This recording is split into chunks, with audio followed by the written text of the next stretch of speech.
Assalamualaikum warahmatullahi wabarakatuh. Terima kasih telah meninggalkan komentar positif untuk kita semua. Jika ada kritik dan saran, request pembahasan atau kisah, Anda dapat berdiskusi di kolom komentar untuk membantu channel ini agar semakin berkembang. Terima kasih, Anda telah kembali di channel YouTube kami. Saluran informasi yang mengkisahkan kisah-kisah Islami, serta kisah para ulama dan kekasih Allah. Kali ini, kami akan membawakan nasihat kehidupan dari para kekasih Allah. Apa sajakah pesan yang beliau sampaikan untuk kita semua? Dan benarkah pesan yang beliau sampaikan dapat menyelamatkan kehidupan kita? Untuk mengetahui jawabannya, simak penjelasan kami kali ini hingga akhir.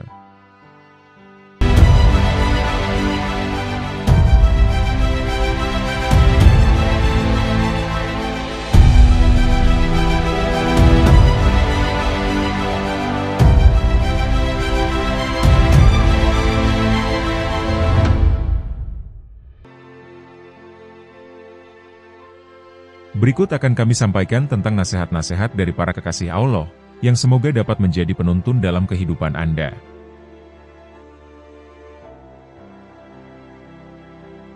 Nasihat dari Nabi Muhammad SAW. Makrifat adalah modalku, akal pikiran adalah sumber agamaku. Cinta adalah dasar hidupku, rindu kendaraanku, zikrullah adalah kawan dekatku. Keteguhan adalah perbendaharaanku, duka adalah kawanku, ilmu adalah senjataku. Ketabahan adalah pakaianku, kerelaan adalah sasaranku. Kesederhanaan adalah kebanggaanku, menahan diri adalah pekerjaanku. Keyakinan adalah makananku, kejujuran adalah perantaraanku. Ketaatan adalah ukuranku, berjihad adalah perangaiku, dan hiburanku adalah sholat. Janganlah engkau gantungkan hatimu kepada dunia, karena sesungguhnya aku tidak menjadikan dunia ini untuk engkau. Jadikan cintamu kepadaku, sebab tempat kembalimu adalah kepadaku. Bersungguh-sungguhlah engkau mencari syurga. Putuskan harapan dari makhluk, karena sesungguhnya mereka itu sedikit pun tidak ada kuasa di tangan mereka. Rajinlah mengerjakan sholat tahajud, karena sesungguhnya pertolongan itu beserta qiyamul lail. Nabi Muhammad SAW bersabda, "Wahai Ali, apakah engkau menginginkan 600.000 kambing, 600.000 dinar, atau 600.000 kalimat?" Lalu Imam Ali menjawab, "Wahai Rasulullah, aku menginginkan 600.000 kalimat." Lalu Rasulullah SAW bersabda, "Wahai Ali, aku akan meringkas 600.000 kalimat itu dalam 6 kalimat. Pertama, jika engkau melihat manusia berlomba-lomba mengerjakan yang bukan kewajiban mereka, maka sibukkanlah dirimu dengan menyempurnakan kewajibanmu. Kedua, jika engkau melihat manusia berlomba-lomba dalam urusan dunia, maka sibukkanlah dirimu dengan urusan akhirat. Ketiga, apabila manusia sibuk mengurusi aib, atau mencela orang lain, maka uruslah aibmu sendiri. Keempat, jika manusia saling memperindah dunianya, maka hiasilah akhiratmu. Kelima, dan jika engkau melihat manusia sibuk dengan memperbanyak amal, maka beramallah yang ikhlas. Keenam, dan ketika engkau melihat manusia menjadikan makhluk sebagai perantaranya, maka jadikanlah Allah sebagai perantaramu. Sesungguhnya orang yang paling dibenci di hadapan Allah Ta'ala ialah orang yang ditinggalkan Allah Ta'ala bersendirian, ia tersesat dari jalan yang benar, dan bergerak tanpa petunjuk. Apabila ia dipanggil kepada perkebunan dunia ini, ia giat. Akan tetapi, apabila ia dipanggil ke perkebunan akhirat, ia enggan serta bertangguh, seakan-akan untuk apa yang ia giat adalah wajib baginya.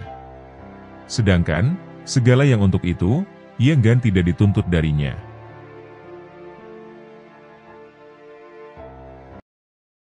Nasihat dari Sayyidina Ali bin Abi Thalib karramallahu wajhah. Ketahuilah, sesungguhnya kalian akan mati, dan setelah itu dibangkitkan.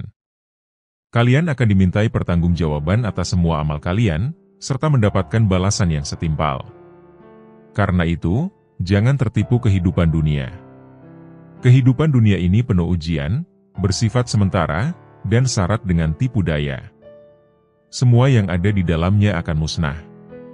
Para penghuninya pun saling berebut untuk memperolehnya. Ketahuilah, kalian beserta segala perhiasan kehidupan dunia ini akan mengalami hal yang sama dengan mereka yang terdahulu, yakni orang-orang yang panjang umurnya dan lebih megah rumahnya. Sekarang jasad mereka telah menjadi tulang belulang, dan rumah mereka telah kosong. Mereka berada di dalam kubur, dan penghuninya terasingkan. Mereka digerogoti oleh cacing, dan tertimbun oleh bebatuan serta pasir. Bayangkan kalian kelak akan menjadi seperti mereka, dan tubuh kalian hancur, serta berada sendirian di dalam kubur. Apa yang akan terjadi dengan kalian, jika kiamat telah tiba? Yang semua dikubur akan dibangkitkan, dan segala rahasia yang tersembunyi dalam dada akan dibongkar. Pada saat itulah, setiap jiwa akan memperoleh balasan, sesuai dengan perbuatannya selama hidup di dunia. Hafalkanlah 5 hal berikut ini. Pertama, seorang hamba hendaknya tidak berharap kecuali kepada Allah Subhanahu wa Ta'ala. Kedua, seorang hamba hendaknya hanya takut akan dosa-dosanya. Ketiga, seorang yang bodoh hendaknya tidak merasa malu untuk bertanya. Keempat, seorang yang berilmu, ketika dirinya ditanya tentang sebuah persoalan, dan tidak mengetahui jawabannya, hendaknya tidak malu untuk mengatakan, "Ya Allah Subhanahu wa Ta'ala yang Maha Mengetahui." Kelima, bagi iman, sabar ibarat kepala sebuah tubuh, sehingga tidak sempurna iman seseorang yang tidak memiliki kesabaran.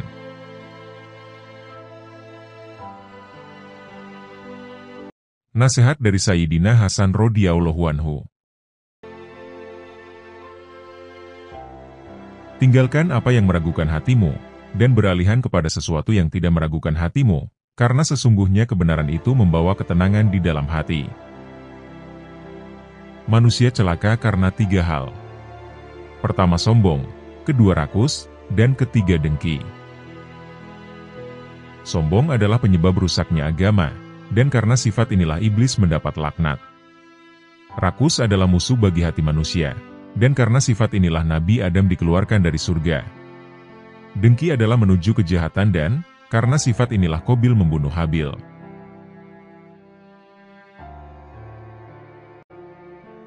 Nasihat dari Sayyidina Husain radhiyallahu anhu. Bila mana dunia dianggap sesuatu yang sangat berharga, maka sesungguhnya pahala Allah Subhanahu wa Ta'ala adalah lebih berharga dan lebih mulia. Bila mana tubuh ini dirawat hanya untuk menyambut kematian, maka terbunuhnya seseorang dengan pedang di jalan Allah Subhanahu wa Ta'ala adalah hal yang lebih utama.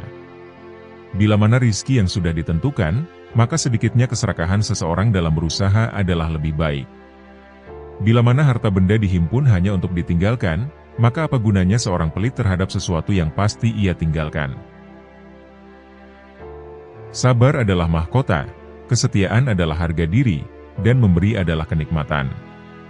Banyak bicara adalah membual, atau omong kosong, tergesa-gesa adalah kebodohan, dan kebodohan adalah aib. Berlebih-lebihan dalam berkata adalah omong kosong, berteman dengan orang yang ahli berbuat hina adalah kejahatan, dan berteman dengan ahli kefasikan adalah pusat prasangka buruk. Bila mana dirimu digigit oleh kekejaman massa, maka janganlah kamu mengadu kepada manusia. Dan janganlah kamu meminta selain kepada Allah Tuhan yang Maha Penolong, yang Maha Tahu dan yang Maha Benar. Karena seandainya kamu hidup, dan kamu telah berkeliling dari belahan barat sampai ke belahan timur, maka tentu kamu tidak menemukan seorang pun, yang mampu membuat orang lain bahagia atau sengsara.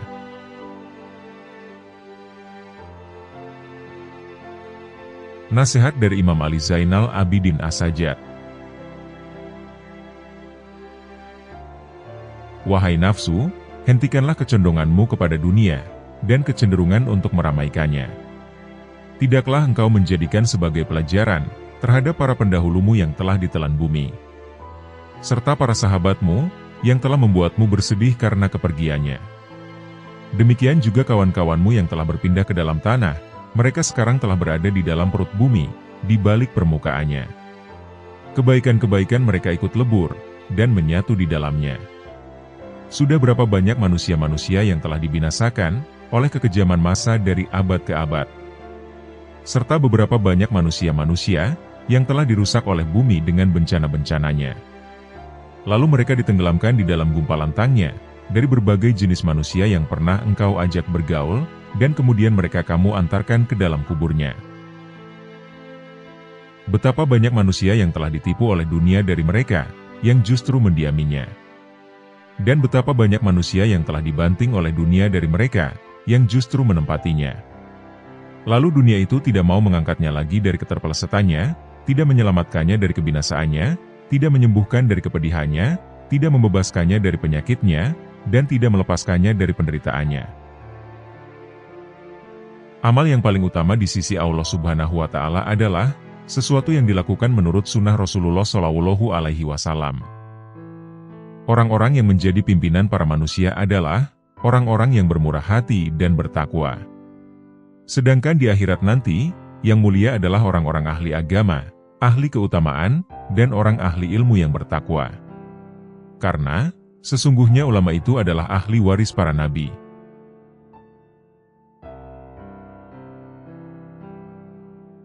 Nasihat dari Imam Muhammad Al-Baqir. Sesungguhnya, petir bisa saja menyambar seorang mukmin atau bukan. Akan tetapi, petir tak akan menyambar orang yang berzikir. Wahai putraku, hindarilah sifat malas dan bosan, karena keduanya merupakan kunci keburukan. Sesungguhnya jika engkau malas, maka engkau tidak akan banyak melaksanakan kewajiban. Dan jika engkau bosan, maka engkau tak akan tahan dalam menunaikan kewajiban. Seburuk-buruknya seorang teman itu adalah seseorang yang hanya menemanimu ketika kamu kaya, dan meninggalkanmu ketika kamu miskin. Jika engkau menginginkan suatu kenikmatan dapat terus engkau nikmati, maka perbanyaklah mensyukurinya. Jika engkau merasa rizkimu lambat datang, maka perbanyaklah istighfar. Jika engkau ditimpa kesedihan, maka perbanyaklah membaca la haula, wala quwata, illa billah. Jika engkau takut, maka ucapkanlah hasbunallah wa ni'mal wakil. Jika engkau kagum terhadap sesuatu, maka ucapkanlah masya Allah, la quwata illa billah. Jika engkau dikhianati, maka bacalah, wa ufawidu amri ilallah, innawullaha basirum biyal ibaad. Jika engkau ditimpa kesumpekan, maka ucapkanlah la ilaha illa anta, subhanaka inni kuntu minadz zolimin.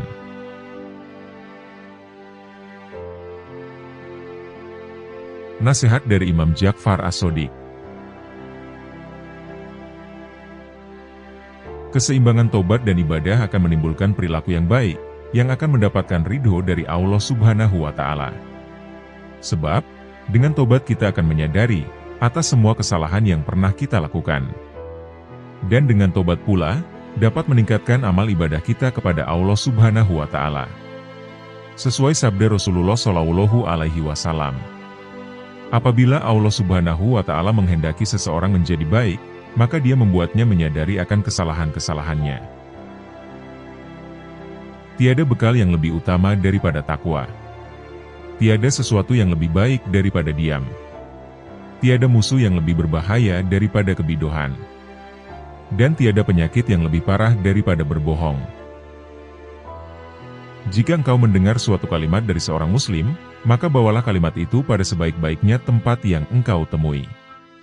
Jika engkau tidak mampu untuk mendapatkan wadah tempat kalimat tersebut, maka celalah dirimu sendiri.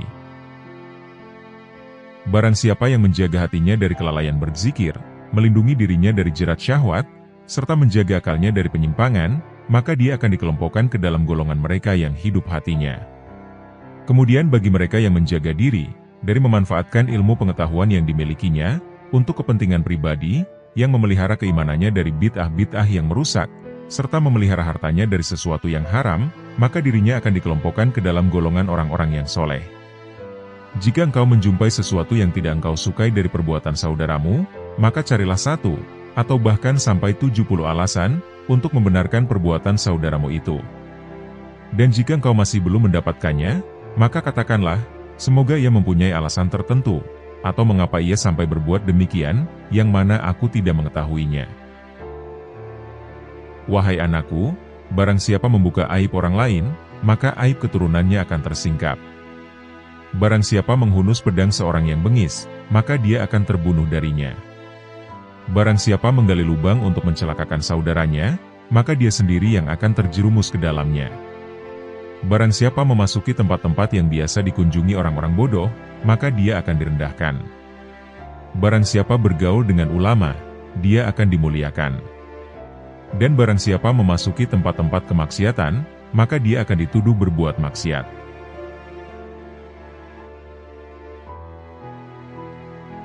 Nasihat dari Syaikh Al-Imam Ibrahim bin Adham. Berikut ini adalah 10 pesan Syekh Ibrahim bin Adham radhiyallahu anhu. 1. Kalian mengenal Allah, tetapi kalian tidak menunaikan haknya. 2. Kalian mengaku mencintai Rasul-Nya, tetapi kalian meninggalkan sunnah-Nya. 3. Kalian membaca Al-Quran, tetapi kalian tidak mengamalkan isinya. 4. Kalian banyak diberi nikmat karunia, akan tetapi kalian tidak mensyukurinya. 5. Kalian mengatakan bahwa setan adalah musuh, tetapi kalian justru mengikuti langkahnya. 6. Kalian mengaku bahwa surga adalah benar adanya, namun kalian tidak melakukan amalan-amalan yang mengantarkan ke sana. 7. Kalian mengaku bahwa neraka adalah benar adanya, tetapi kalian tidak lari dari panas siksanya. 8. Kalian mengaku bahwa kematian benar adanya, namun kalian tidak mempersiapkan diri ke sana.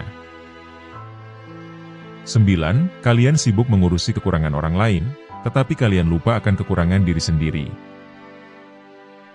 10. Kalian menguburkan jenazah, akan tetapi tidak mau mengambil pelajaran dari peristiwa kematian.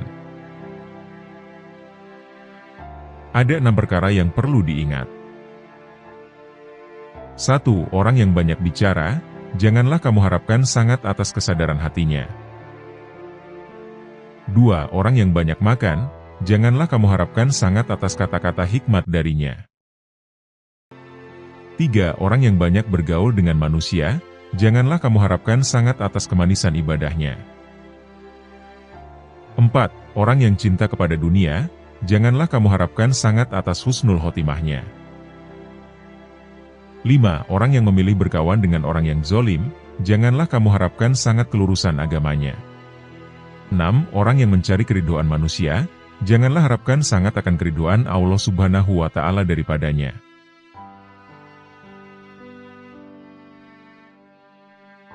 Nasihat dari Imam Hasan Al-Basri.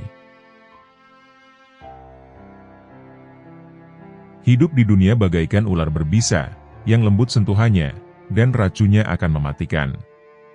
Berhati-hatilah hidup di dunia yang penuh pesona, rayuan, dan godaan. Engkau tidak akan memperoleh hakikat iman, selama engkau mencela seseorang dengan sebuah aib, yang ada pada dirimu sendiri. Perbaikilah aibmu, baru kemudian engkau perbaiki orang lain. Setiap engkau perbaiki satu aibmu, maka akan tampak aib lain yang harus engkau perbaiki. Akhirnya, engkau sibuk memperbaiki dirimu sendiri. Dan sesungguhnya hamba yang paling dicintai Allah Subhanahu wa Ta'ala adalah hamba yang sibuk memperbaiki dirinya sendiri. Sepanjang sejarah kehidupan manusia, tidak ada hari seperti hari kiamat, hari di mana aib terbuka, dan mata menangis. Orang zuhud itu mempunyai 3 syarat. Pertama, sedikit sekali menggemari dunia, sederhana dalam menggunakan segala miliknya, menerima apa yang ada, juga tidak merisaukan segala sesuatu yang tidak ada. Akan tetapi, dia giat dalam bekerja, karena bekerja adalah mencari rizki, sedangkan mencari rizki adalah suatu kewajiban. Kedua, pujian dan celaan adalah hal yang sama.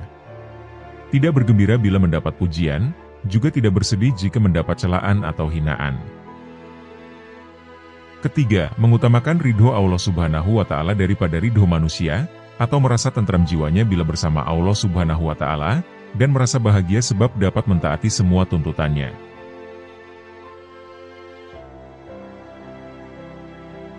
Nasihat dari Imam Syafi'i radhiyallahu anhu. Cintailah orang soleh, karena mereka memiliki kesolehannya.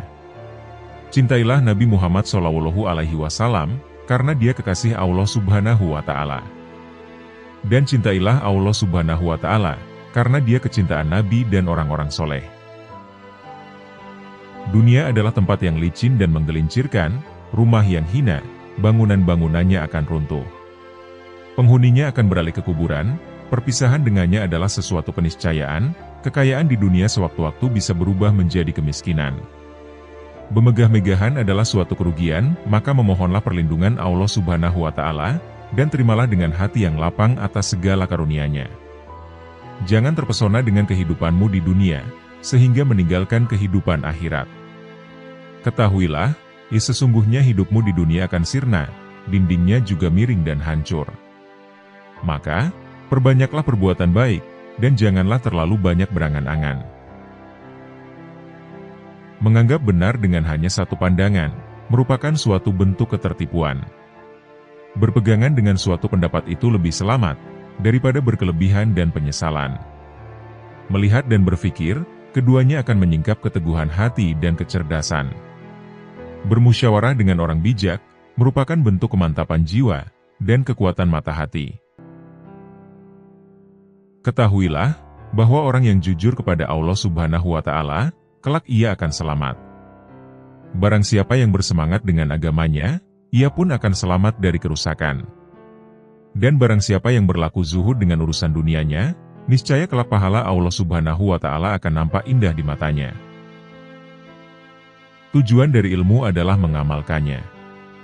Maka, ilmu yang hakiki adalah yang terefleksikan dalam kehidupannya, bukannya yang bertengger di kepala. Jika engkau melihat seseorang berjalan di atas air, dan bahkan bisa terbang di udara, maka janganlah kehebatan itu menjadikan kalian lengah dan terheran-heran kepadanya, sampai kamu mengetahui secara persis, atas apa yang dikerjakannya itu berlandaskan pada Al-Quran dan As-Sunnah.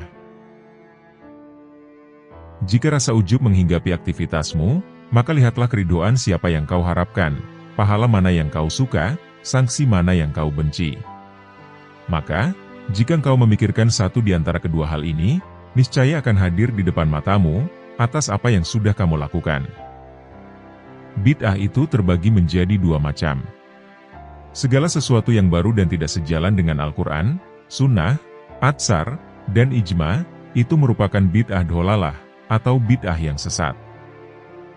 Sementara, jika sesuatu yang baru itu tidak berseberangan dengan Al-Quran, Hadis, Atsar, dan Ijma, maka sesuatu yang baru itu disebut bid'ah hasanah, atau bid'ah yang baik. Barang siapa yang dipancing untuk marah, namun ia tidak marah, maka dia tak ubahnya seekor keledai. Dan barang siapa yang diminta keridhoannya, namun tidak ridho, maka dia adalah syaitan. Tawadu adalah perkara yang sangat diidam-idamkan. Orang yang paling tinggi kedudukannya adalah mereka yang tidak melihat kedudukannya sendiri. Akan tetapi, tawadu di hadapan orang yang tidak bisa menghargai orang lain, merupakan bentuk kezoliman terhadap diri sendiri. Dasar ilmu adalah kemantapan, dan buahnya adalah keselamatan. Dasar dari waro, atau menjaga diri dari sesuatu yang meragukan adalah qanaah, atau menerima karunia Allah Subhanahu wa Ta'ala dengan dada yang lapang, dan buahnya adalah ketenangan batin. Dasar kesabaran adalah keteguhan hati, dan buahnya adalah kemenangan. Dasar suatu aktivitas adalah taufik, atau pertolongan Allah Subhanahu wa Ta'ala, dan buahnya adalah kesuksesan. Dasar tujuan akhir dari segala perkara adalah sidik, atau kebenaran. Di antara orang yang tidak mempunyai harga diri adalah mereka yang dengan mudahnya memberitahukan usianya kepada orang lain. Karena kalau usianya lebih muda, tentu mereka akan menganggapnya rendah. Dan jika usianya lebih tua, tentu mereka akan beranggapan bahwa ia sudah pikun. Barang siapa yang merasa bahwa dalam dirinya terkumpul dua cinta, cinta dunia dan cinta kepada penciptanya, maka ia telah berdusta. Jika kalian melihat kitab, yang di dalamnya ada catatan tambahan dan perbaikan, maka lihatlah kebenaran yang ada di dalamnya.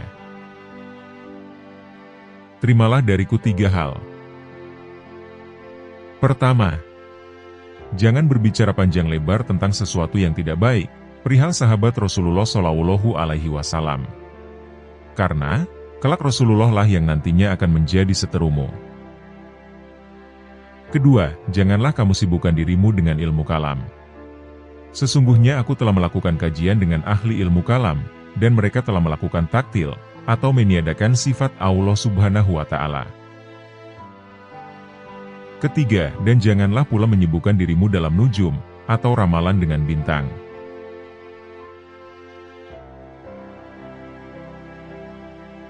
Nasihat dari Syaikh Abdul Qadir Al-Jailani. Wahai orang-orang yang lalai, secara terang-terangan engkau menentang Allah Subhanahu wa Ta'ala yang Maha Benar, dengan engkau telah bermaksiat kepadanya, tetapi merasa aman dari siksanya.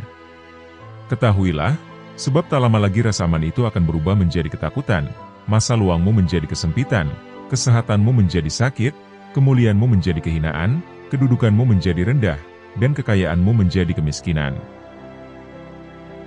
Ketahuilah, rasa aman dari siksa Allah Azza wa Jalla lah yang akan kau peroleh di hari kiamat, sesuai dengan rasa takutmu kepadanya di dunia ini. Sebaliknya, ketakutanmu di hari kiamat akan sesuai rasa amanmu dari siksa Allah Subhanahu wa Ta'ala di dunia. Sayangnya, engkau tenggelam di dunia dan terperosok ke lembah kelalaian. Sehingga, cara hidupmu seperti hewan. Yang kalian ketahui hanya makan, minum, menikah, dan tidur. Keadaan kalian ini tampak nyata bagi orang-orang yang berhati suci. Rasa rakus terhadap dunia, keinginan untuk mencari dan menumpuk-numpuk harta, telah memalingkan kalian dari jalan Allah Subhanahu wa Ta'ala dan pintunya. Wahai kalian yang ternoda karena ketamakannya. Andai kata engkau bersama penghuni bumi, bersatu untuk mendatangkan sesuatu yang bukan bagianmu, maka kalian semua tidak akan mampu mendatangkannya. Oleh karena itu, tinggalkanlah rasa tamak untuk mencari sesuatu, atau rezeki yang telah ditetapkan untukmu, maupun yang tidak ditetapkan untukmu. Apakah pantas bagi seorang yang berakal, untuk menghabiskan waktunya memikirkan sesuatu yang telah selesai pembagiannya? Tabir penutup kalbumu tak akan tersibak, selama engkau belum lepas dari alam ciptaan, tidak berpaling darinya dalam keadaan hidup. Selama hawa nafsumu belum pupus, selama engkau melepaskan diri dari kemaujudan dunia dan akhirat, selama jiwamu belum bersatu dengan kehendak Allah Subhanahu wa Ta'ala dan cahayanya.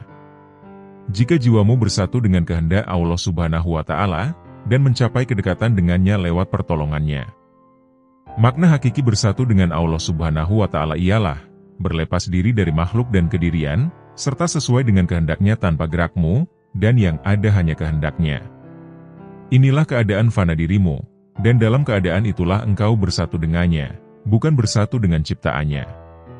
Sesuai firman Allah Subhanahu wa Ta'ala, tak ada sesuatu pun yang serupa dengannya. Dan dialah yang maha mendengar, dan lagi maha melihat. Wahai anakku, pertama-tama, nasihatilah dirimu, kemudian nasihatilah orang lain. Perhatikanlah dirimu, jangan mengurusi perang lain. Jangan mengurusi orang lain, selama dalam dirimu masih ada sesuatu yang harus diperbaiki. Sungguh celakalah engkau, yang mengetahui cara menyelamatkan orang lain. Engkau telah buta, bagaimana engkau dapat menuntun orang lain? Hanya yang memiliki penglihatan tajamlah, yang mampu menuntun umat manusia.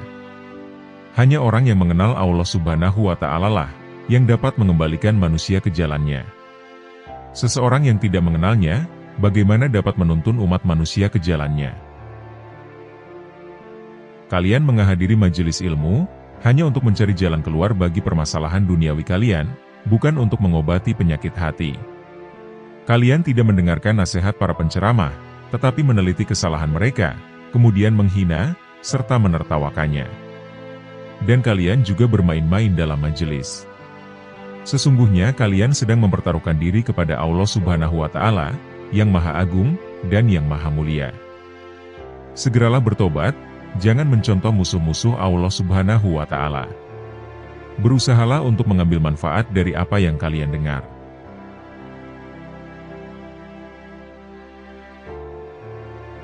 Nasihat dari Imam Al-Ghazali radhiyallahu anhu.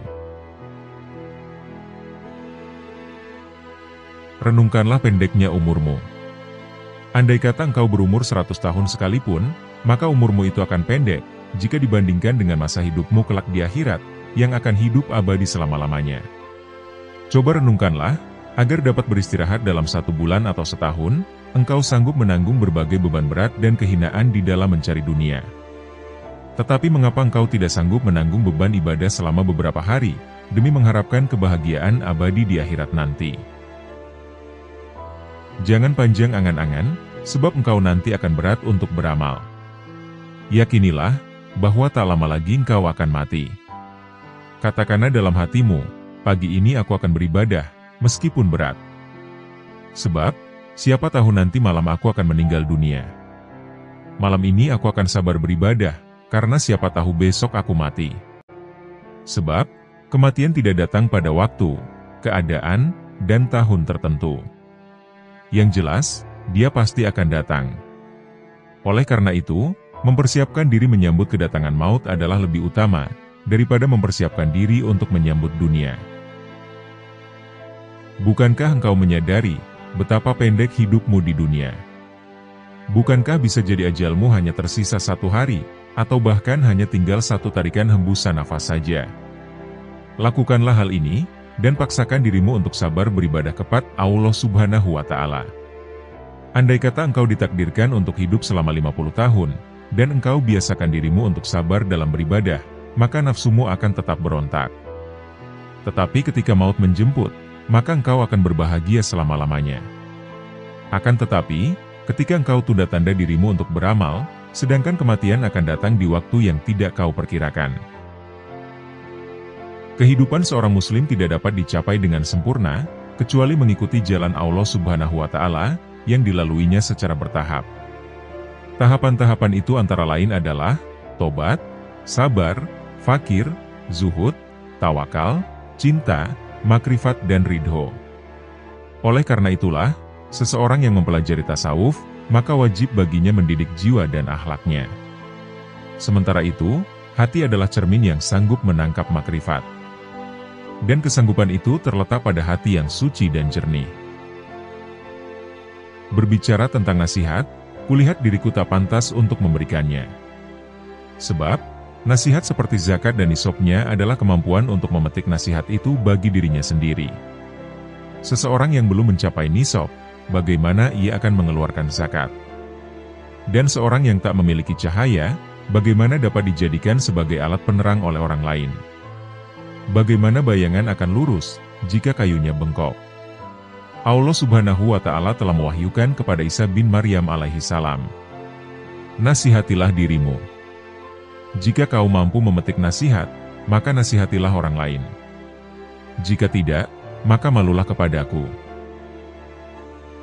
Barang siapa hendak mengetahui aib-aibnya, maka ia dapat menempuh 4 jalan berikut. Pertama, duduk di hadapan seorang guru yang mampu mengetahui keburukan hati, dan berbagai bahaya yang tersembunyi di dalamnya. Kemudian ia memasrahkan dirinya kepada sang guru, dan mengikuti petunjuknya dalam bermujahadah membersihkan aib itu. Ini adalah keadaan seorang murid dengan syekhnya, dan seorang pelajar dengan gurunya. Sang guru akan menunjukkan aib-aibnya dan cara pengobatannya. Tapi di zaman ini, guru semacam ini sangatlah langka. Kedua, mencari seorang teman yang jujur, yang memiliki basiroh, atau mata hati yang tajam, dan berpegangan pada agama. Ia kemudian menjadikan temannya itu sebagai pengawas, yang mengamati keadaan, perbuatan, serta semua aib batin dan zahirnya, sehingga ia dapat memperingatkannya. Demikian inilah yang dahulu dilakukan oleh orang-orang cerdik, orang-orang terkemuka, dan para pemimpin agama. Ketiga, berusaha mengetahui aib dari ucapan musuh-musuhnya. Sebab, pandangan yang penuh kebencian akan berusaha menyingkapkan keburukan seseorang. Bisa jadi, manfaat yang diperoleh seseorang dari musuh yang sangat membencinya, dan suka mencari-cari kesalahannya, adalah lebih banyak dari teman yang suka bermanis muka, memuji, dan menyembunyikan aib-aibnya. Namun, sudah menjadi watak manusia untuk mendustakan ucapan musuh-musuhnya, dan menganggapnya sebagai ungkapan kedengkian. Akan tetapi, orang yang memiliki mata hati jernih, mereka akan mampu memetik pelajaran dari berbagai keburukan dirinya yang telah disebutkan oleh musuhnya. Keempat, bergaul dengan masyarakat. Setiap kali melihat perilaku tercela seseorang, maka ia segera menuduh dirinya sendiri juga memiliki sifat tercela itu, kemudian ia tuntut dirinya untuk segera meninggalkannya. Sebab, seorang mukmin adalah cermin bagi mukmin lainnya. Ketika melihat aib orang lain, ia akan melihat aib-aibnya sendiri. Sangat jauh jika bermaksud memaknai sehat atau kenyang, tanpa mengalami sendiri rasa sehat atau kenyang. Mengalami mabuk lebih jelas daripada hanya mendengar tentang arti mabuk, meskipun yang mengalaminya mungkin belum pernah mendengar teori mabuk. Maka, mengetahui arti dan syarat-syarat zuhud, tidak sama dengan bersifat zuhud. Kehidupan seorang muslim tidak dapat dicapai dengan sempurna, kecuali mengikuti jalan Allah Subhanahu wa Ta'ala yang dilalui secara bertahap. Tahapan-tahapan itu antara lain adalah tobat, sabar, fakir, zuhud, tawakal, cinta, makrifat dan ridho. Karena itulah, seseorang yang mempelajari tasawuf, wajib untuk mendidik jiwa dan akhlaknya. Sementara itu, hati adalah cermin yang sanggup menangkap makrifat. Dan kesanggupan itu terletak pada hati yang suci dan jernih.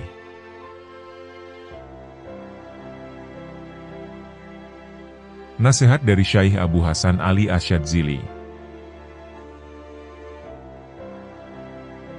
Jika kasyaf bertentangan dengan Al-Quran dan Sunnah, maka tinggalkanlah kasyaf, dan berpeganglah pada Al-Quran dan Sunnah.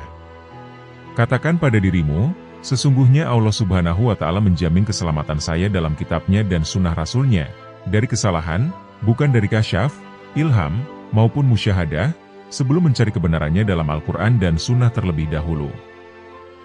Jika engkau menginginkan bagian dari anugerah para wali, berpalinglah dari manusia, kecuali dia menunjukkanmu kepada Allah Subhanahu wa Ta'ala dengan cara yang benar, dan tidak bertentangan dengan Al-Quran dan Sunnah. Manakala zikir terasa berat di lisanmu, sementara pintu kontemplasi tertutup, ketahuilah bahwa hal itu semata-mata karena dosa-dosamu, atau kemunafikan dalam hatimu. Tak ada jalan bagimu, kecuali bertaubat, memperbaiki diri, hanya menggantungkan diri kepada Allah Subhanahu wa Ta'ala, dan ikhlas dalam beragama. Ketuklah pintu zikir dengan hasrat dan sikap, sangat membutuhkan kepada Allah Subhanahu wa Ta'ala melalui kontemplasi, serta menjauhkan diri segala hal selain Allah Subhanahu wa Ta'ala. Lakukanlah dengan menjaga rahasia batin, agar jauh dari bisikan nafsu dalam seluruh nafas dan jiwa, sehingga kalian memiliki kekayaan rohani. Tuntaskan lisanmu dengan berzikir, hatimu untuk tafakur, dan tubuhmu untuk menuruti perintahnya. Dengan demikian, kalian bisa tergolong ke dalam orang-orang yang soleh.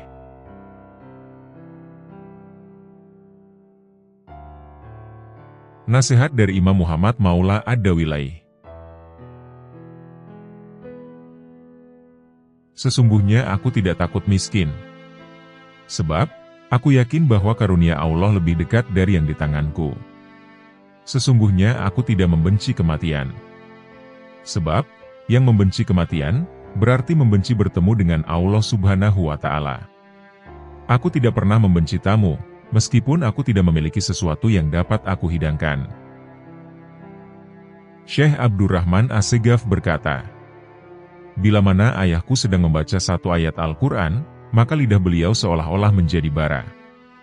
Dan tak lama kemudian akan terlihat bibir beliau terbakar, karena dahsyatnya rasa khauf beliau kepada Allah Subhanahu wa Ta'ala. Dan ayahandaku pernah berkata kepadaku, kalau sekiranya lidahku berada di luar badanku ketika aku sedang membaca ayat Al-Quran, niscaya akan aku bakar lidahku dengan tanganku sendiri. Hal itu sebagai peringatan bagi diriku sendiri, agar bertakwa kepada Allah Subhanahu wa Ta'ala.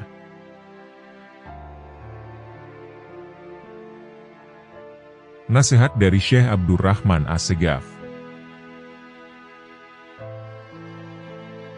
Semua manusia membutuhkan ilmu, ilmu membutuhkan amal, amal membutuhkan akal, akal membutuhkan taufik, dan taufik adalah pemberian Allah Subhanahu wa Ta'ala. Setiap ilmu tanpa amal, maka batil. Setiap ilmu dan amal tanpa niat, maka tiada bernilai. Setiap ilmu, amal, dan niat, tanpa sesuai dengan sunnah, maka tertolak. Setiap ilmu, amal, niat, dan sesuai sunnah, tapi tanpa waro, maka itu adalah suatu kerugian. Sebab, dikhawatirkan pelakunya akan kehilangan semuanya, di saat hari ditimbangnya amal. Janganlah engkau beranggapan, bahwa amalan-amalan lahirmu itu bernilai. Sedikit dari amalan batin, lebih baik dari lautan amalan lahir. Obatnya hati adalah tidak tergantung pada makhluk. Barang siapa yang tidak mempunyai wirid, maka ia seperti monyet. Barang siapa yang tidak menelaah, dan mempelajari kitab Ihya, maka ia tidak punya rasa malu.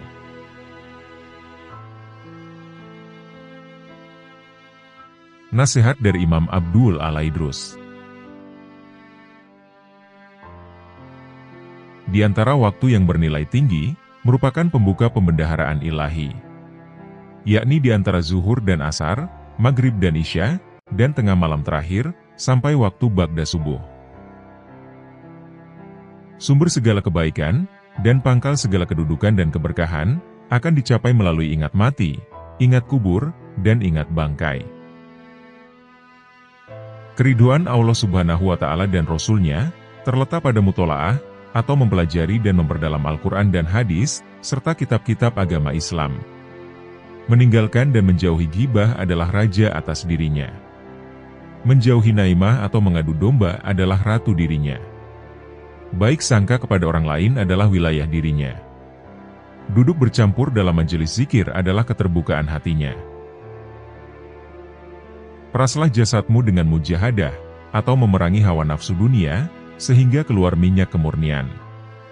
Barang siapa yang menginginkan keriduan Allah, hendaklah mendekatkan diri kepada Allah Subhanahu wa Ta'ala. Karena keajaiban dan kelembutan Allah, terdapat pada akhir malam. Jangan kau abaikan sedekah pada setiap hari, sekalipun sekecil atom, serta perbanyaklah baca Al-Quran setiap siang dan malam hari. Ciri-ciri orang yang bahagia adalah, orang yang mendapatkan taufik dalam hidupnya, banyak ilmu dan amalnya, serta baik perangi maupun tingkah lakunya. Orang yang berakal adalah yang diam, yang tidak bicara sembarangan. Orang yang takut pada Allah Subhanahu wa Ta'ala adalah, orang yang banyak sedih atau merasa bersalah. Orang yang roha, atau mengharap ridho Allah Subhanahu wa Ta'ala adalah, orang yang banyak melakukan ibadah.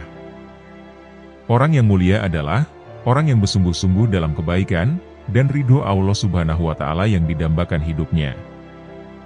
Orang yang bertaubat adalah, orang yang menyesali perbuatannya, menjauhi pendengaran yang tidak bermanfaat, dan mendekatkan diri kepada Allah Subhanahu wa Ta'ala.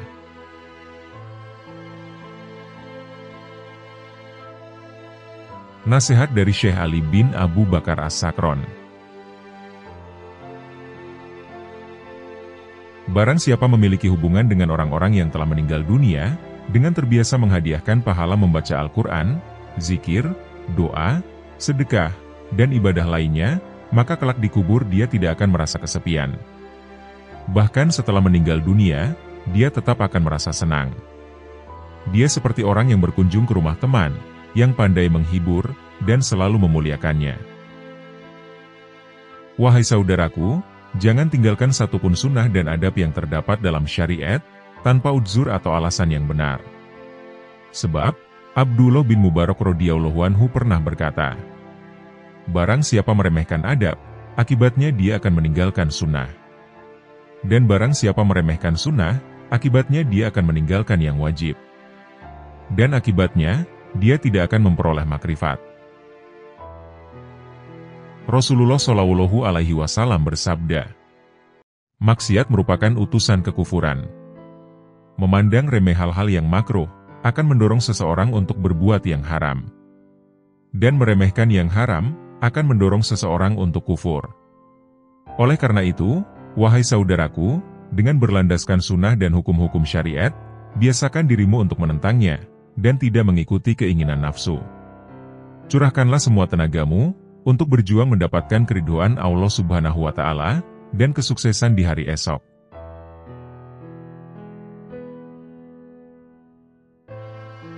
Nasihat dari Habib Umar Al-Attos.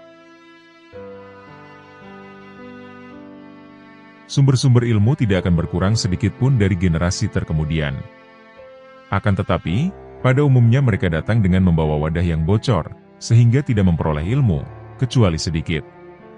Sebagian orang yang datang dengan membawa bejana, yang dapat mencukupi dalam waktu sebulan, ada juga yang mencukupinya hanya 8 hari, ada juga yang hanya mencukupinya sehari, tetapi ada juga yang dapat mencukupinya sepanjang hidupnya. Dulu di antara manusia ada yang datang membawa pelita, lengkap dengan minyak dengan koreknya. Yakni dengan persiapan yang lengkap, sehingga gurunya dapat menyalakan. Akan tetapi kini, banyak di antara mereka yang datang kepada gurunya, tetapi mereka tidak membawa apapun yang gurunya dapat menyalakan. Hendaknya orang-orang yang menghendaki keselamatan akhirat meninggalkan tidurnya, demi untuk mendapatkan siraman rahmat di malam hari. Hendaknya kalian senantiasa menghadirkan hati kalian kepada Allah Subhanahu wa Ta'ala, dan hendaknya kalian bertawakal kepadanya sepenuh hati. Sebab, Allah Subhanahu wa Ta'ala mengetahui dimanapun kalian berada. Alangkah entengnya musibah dalam agama menurut kalian, padahal kalian tidak pernah menyatakan belasungkawa, andai kata aku terlambat sholat berjamaah. Bila waktu sholat telah tiba, tinggalkanlah semua kegiatanmu. Sebab, Allah Subhanahu wa Ta'ala lebih pantas diperhatikan daripada yang lain. Janganlah terlalu peduli dengan dunia dan penghuninya, dan janganlah merasa iri pula dengan pakaian atau makanan yang dimiliki oleh penghuninya. Yang dikatakan orang baik adalah seorang yang telah melewati pintu surga sampai masuk ke dalamnya. Perbanyaklah membaca istighfar dan alhamdulillah sebanyak mungkin setelah membaca maulid. Perbanyaklah baca istighfar dan sholawat, karena keduanya adalah sebaik-baik zikir yang dapat menolong kesulitan di masa kini. Perhatikan kebiasaan baik, jika engkau ingin wafat dalam kebiasaan itu. Karena itu, tetaplah dalam kebiasaan itu. Dan perhatikanlah kebiasaan buruk, yang engkau tidak inginkan wafat dalam kebiasaan seperti itu. Karena itu jauhilah kebiasaan itu. Tentang sabda Rasulullah Shallallahu Alaihi Wasallam. Seseorang ada kalanya beramal kebajikan-kebajikan, sampai antara ia dengan surga hanya tinggal sejengkal. Tetapi dalam ketentuan ilahi, ia ditetapkan sebagai penghuni neraka, sehingga ia melakukan perbuatan-perbuatan amal penghuni neraka, sampai ia masuk neraka. Seseorang ada kalanya beramal kejahatan-kejahatan, sampai antara ia dengan neraka hanya tinggal sejengkal. Tetapi dalam ketetapan ilahi, ia ditetapkan sebagai calon penghuni surga, maka ia beramal penghuni surga, sampai ia masuk surga. Berikut ini adalah pendapat Habib Umar Al-Attos, tentang sabda Nabi Shallallahu Alaihi Wasallam tadi. Seseorang yang selalu mengerjakan amalan ahli surga, kebanyakannya akan masuk ke dalam surga. Sebab, perbuatan lahiriah adalah lambing perbuatan batiniah.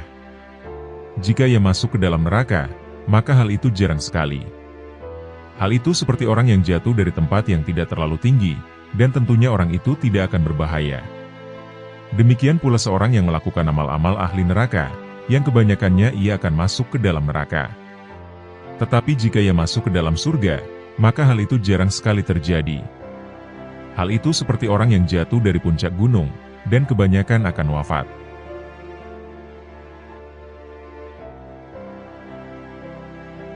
Nasihat dari Imam Abdul bin Alwi Al-Haddad. Sesungguhnya aku tidak ingin bercakap-cakap dengan masyarakat, aku juga tidak menyukai pembicaraan mereka, dan tidak peduli kepada siapapun dari mereka.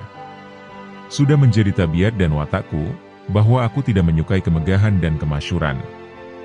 Aku lebih suka berkelana di gurun Sahara. Itulah keinginanku, dan itulah yang kudambakan. Namun, aku menahan diri tidak melaksanakan keinginanku, agar masyarakat dapat mengambil manfaat dariku. Ketahuilah, amal yang bernilai tinggi adalah amal yang dianggap kecil, dan dipandang remeh oleh nafsu.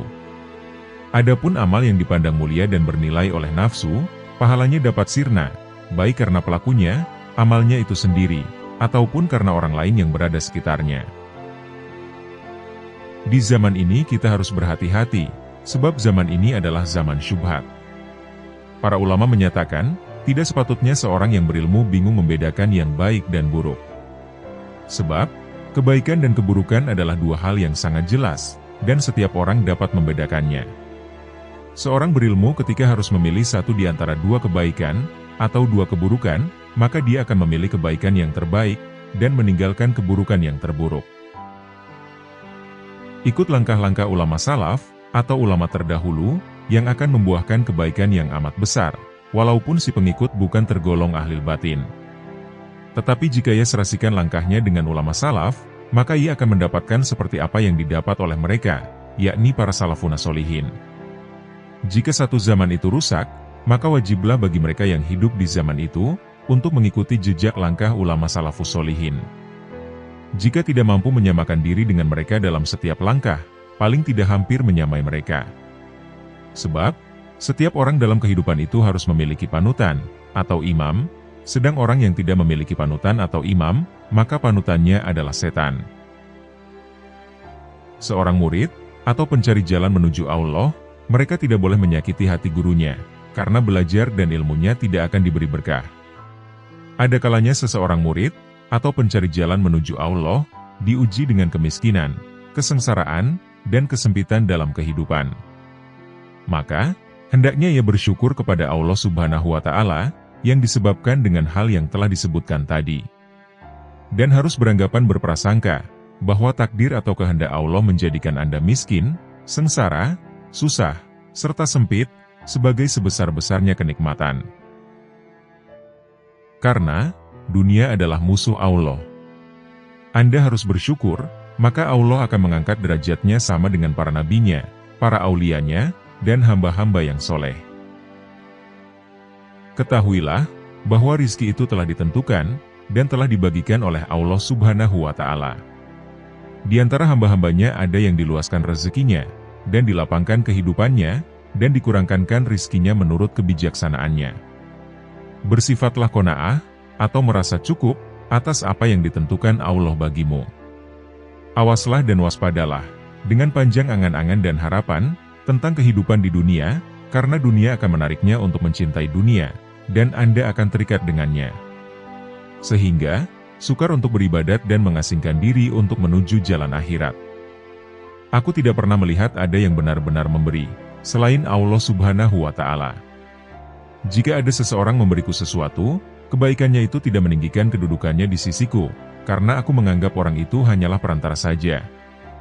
Awas, jangan sekali-kali Anda mentaati sang syekh atau guru, hanya lahiriah semata.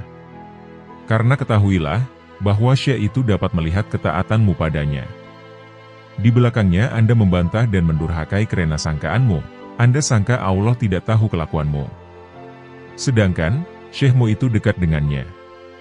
Kalau Anda begitu, Anda akan mendapatkan kecelakaan, kesempitan, dan kebinasaan. Bukankah Allah telah berjanji kepada kita? Barang siapa aku cintai, maka penglihatannya adalah penglihatanku, pendengarannya adalah pendengaranku, mulutnya adalah mulutku, tangannya adalah tanganku, dan kakinya adalah kakiku. Barang siapa memusuhinya atau menyakitinya, maka aku dan para malaikatku akan mengumandangkan perang terhadap dirinya. Persahabatan, pertemanan, dan pergaulan memiliki pengaruh yang sangat kuat untuk membuat seseorang menjadi baik maupun buruk. Persahabatan dan pergaulan dengan orang-orang soleh dan berbudi akan membawa manfaat. Sedangkan, persahabatan dan pertemanan dengan orang-orang fasik dan durhaka akan membawa bahaya. Hanya saja, manfaat persahabatan dengan orang soleh, atau bahaya pergaulan dengan pendurhaka tersebut, terkadang tidak tampak secara langsung. Akan tetapi, secara bertahap dan setelah berlangsung lama. Secara umum, pada awalnya kebaikan itu berat untuk dilakukan, tetapi akhirnya penuh dengan kenikmatan. Orang yang berbuat baik, ibarat seorang pendaki gunung terjal. Ia tidak akan merasa tenang, jika sebelum sampai ke puncaknya. Sedangkan, keburukan awalnya manis, dan akhirnya kelak akan menjadi berat. Orang yang melakukan perbuatan buruk adalah, ibarat seorang yang jatuh dari puncak gunung atau atap sebuah rumah. Ia baru akan merasa kesakitan, setelah mendarat di tanah. Tuntutlah ilmu dari orang-orang yang benar-benar, yang mewarisi ilmu dari Rasulullah Shallallahu Alaihi Wasallam, yang sanad isnadnya, atau silsilah ilmunya sampai kepada Rasulullah. Para orang soleh itu setelah wafat hanya hilang jasadnya saja. Pada hakikatnya, Mereka masih hidup seperti sedia kala, dan malah tambah tajam pandangan basirohnya, serta makin kuat tawajuhnya, atau menghadap kepada Allah Subhanahu wa Ta'ala.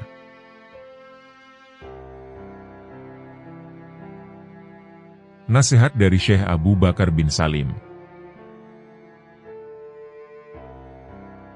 Orang yang bahagia adalah orang yang disenangkan oleh Allah tanpa alasan tertentu. Dan orang yang sengsara adalah orang yang disengsarakan Allah tanpa sebab tertentu. Demikianlah menurut ilmu hakikat. Sedangkan menurut ilmu syariat, orang yang bahagia adalah orang yang oleh Allah diberi kesenangan dengan melakukan berbagai amal saleh. Dan orang yang disengsarakan oleh Allah adalah orang yang meninggalkan amal-amal saleh dan yang melanggar syariat agama. Orang yang sengsara adalah orang yang mengikuti hawa nafsunya. Barang siapa mengenal dirinya, ia tidak akan melihat selain Allah Subhanahu wa Ta'ala. Barang siapa tidak mengenal dirinya, ia tidak akan melihat Allah Subhanahu wa Ta'ala. Barang siapa tidak memelihara waktunya, ia tidak akan selamat dari bencana. Dalam qanaah, terdapat ketentraman dan keselamatan. Dan dalam tamak, terdapat kehinaan dan penyesalan. Orang yang arif melihat aib-aib dirinya, sedangkan orang yang lalai akan melihat aib-aib orang lain. Orang yang bahagia adalah orang yang melawan hawa nafsunya, berpaling dari alam, untuk menghadap kepada penciptanya, dan melewatkan waktu-waktu pagi dan sore, dengan meneladani sunnah nabinya. Kesuksesanmu adalah ketika kamu membenci nafsumu, dan kehancuranmu adalah saat kamu meridainya. Karena itu bencilah nafsumu, dan jangan meridainya, niscaya kamu akan berhasil meraih segala cita-citamu, insya Allah. Berprasangka baiklah kepada sesama hamba Allah. Sebab, buruk sangka timbul karena tiadanya taufik. Ridholah selalu pada qodho, bersikap sabarlah, walaupun musibah yang kamu alami teramat besar. Sebagaimana firman Allah, sesungguhnya hanya orang-orang yang bersabarlah, yang akan dibalas dengan pahala tanpa batas. Quran Surat Az-Zumar, ayat 10. Ketahuilah oleh kalian, sesungguhnya Allah Subhanahu wa Ta'ala bertajalli, atau mengagungkan dirinya di hati para kekasihnya, yakni para kaum arifin. Karena mereka menghapus selainnya di hati mereka, dan mereka menghilangkan selain Allah Subhanahu wa Ta'ala dalam pandangan mereka terhadap semesta, dan pada setiap kejadiannya, bahwa semuanya adalah semata-mata ciptaan Allah Subhanahu wa Ta'ala. Dan mereka melalui siang, pagi serta sore hari, selalu dalam keadaan taat kepadanya. Mereka selalu beribadat, serta berharap dan takut kepadanya, serta selalu ruku dan bersujud kepadanya. Mereka selalu dalam keadaan bahagia dan gembira, serta ridho dengan segala ketentuan kado dan qadar yang telah ditentukan Allah Subhanahu wa Ta'ala atas mereka. Berkata Nabi Ayub alaihi salam, "Mana aku hendak memilih di antara dua perkara, maka aku akan memilih perkara yang ada ridho Allah Subhanahu wa Ta'ala di dalamnya. Karena hanya hal itulah yang mendatangkan kemaslahatan bagiku." Berkata kaum arifin, "Kalau sekiranya kedua mataku melihat selain Allah, maka akan kubutakan. Kalau sekiranya kedua telingaku mendengar selain Allah, maka akan kutulikan. Dan bila mana lidahku berkata yang tidak diperintahkan Allah, maka akan kupotong." Sedikit amal dari hati, akan menyamai amal seluruh manusia dan jin. Sesungguhnya bala yang menimpamu pada saat lupamu bila engkau menyadarinya adalah merupakan jalanmu untuk kembali mengenal Allah Subhanahu wa Ta'ala, dan kembali mendekatkan dirimu kepadanya pada saat engkau meminta bala tersebut dihilangkannya. Dan bala sesungguhnya adalah bila mana engkau melupakan Allah Subhanahu wa Ta'ala, dan engkau lupa bahwa dirimu selalu fakir kepadanya. Beristiqomahlah kalian dalam setiap amal. Karena para ahli kasyaf sekalipun semua bermohon kepada Allah Subhanahu wa Ta'ala, agar mereka diberikan kekuatan dalam beristiqomah, agar mereka tidak jatuh dalam keadaan terhijab darinya. Ketahuilah oleh kalian, marifat kepada Allah Subhanahu wa Ta'ala adalah dengan kejelasan, dan bukan dengan tersamar, dan bila mana seorang hamba diberinya marifat kepadanya, maka ia pasti akan melihat semua amal yang dicintai oleh Rasulullah Shallallahu Alaihi Wasallam.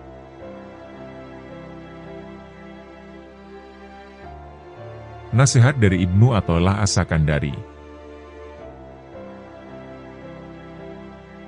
Jika sebelumnya kau sedikit melakukan sholat dan puasa sunnah, maka perbaikilah kekuranganmu dengan banyak bersolawat kepada Rasulullah Shallallahu Alaihi Wasallam. Andai kata sepanjang hidupmu engkau melakukan segala jenis ketaatan, dan kemudian Allah Ta'ala bersolawat kepadamu sekali saja, maka satu solawat Allah ini akan mengalahkan semua amalmu itu. Sebab, engkau bersolawat kepada Rasulullah sesuai dengan kekuatanmu, sedangkan Allah Subhanahu wa Ta'ala bersolawat kepadamu sesuai dengan kebesarannya. Ini jika Allah Subhanahu wa Ta'ala bersolawat kepadamu sekali.